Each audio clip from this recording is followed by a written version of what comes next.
done for this district. As she said, the street sweepers out there, the people that are washing the sidewalks out there, all the services you see out there that are improving District 6, I would give Lane most of the credit for that. She's worked very hard to do that, and I would thank her for her hard work because, once again, we have people who have done things for the neighborhood and people that say they're going to do things for the neighborhood. And I think you need to differentiate as we look at candidates who have actually performed things in the past that they can point to as opposed to what they're going to do for you in the future.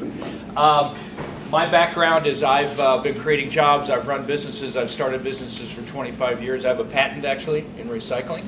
I've created thousands of jobs through the years. And my vision for the Tenderloin would be to make this, instead of a social service model, turned into an economic development model.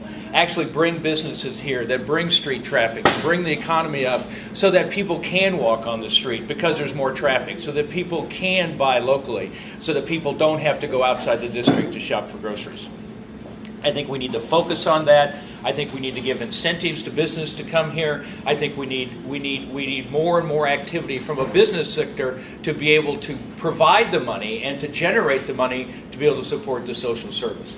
I've worked with many of you. I'm working with Rodney Hauge right now in one of his issues. I currently run the Human Rights Commission. I'm the Director of Human Rights for the City and County of San Francisco, and we have the largest housing unit in the city that addresses the needs of people who are being discriminated against in SROs and other housing units. And we've worked many, many hours on units here in the Tenderloin.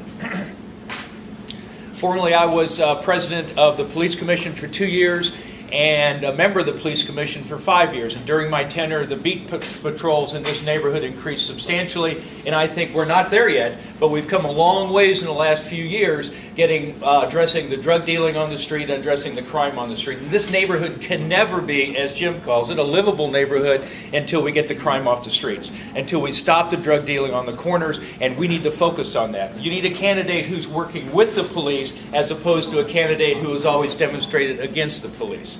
We need cooperation. We need a working relationship. I chaired the committee that hired a new chief of police. I think Gascon's doing a good job in the city, and we need to bring him here more often. During my 5 years on the police commission, we had over 25 public meetings here in the Tenderloin to listen to your concerns, to listen to your issues in the Tenderloin. So we just didn't talk about what we're going to do. We came here, we heard your concerns, and in many, many cases, when we heard those concerns, we acted on them, we brought more cops to the neighborhood, and we reduced crime in the neighborhood. The Tenderloin last year, 2 years ago, was the only district in the city that solved 100% of the homicides that occurred. 100%. It's because of the police presence here, and it's because of the beat cops here. And in every case, the information that was given to the police were given to the beat cops. We need to put more cops on the street here. We need to make this a safe place. We need to increase the economic vitality of the Tenderloin, to make the Tenderloin someplace when you go somewhere and when somebody asks you where you live. If you live in Hayes Valley, you say, I live in Hayes Valley, I love it. I live in the Haight, I live wherever. I want people to be able to say, I proudly live in the Tenderloin. This has to be a neighborhood where there's low-cost housing for immigrant families, where there's low-cost housing for seniors. Many of the SROs here now are converting to senior homes because many, over 50% of the people living in SROs in the Tenderloin right now are over 65. So we need to increase services for seniors in the Tenderloin as opposed to just social services for the people that sell drugs.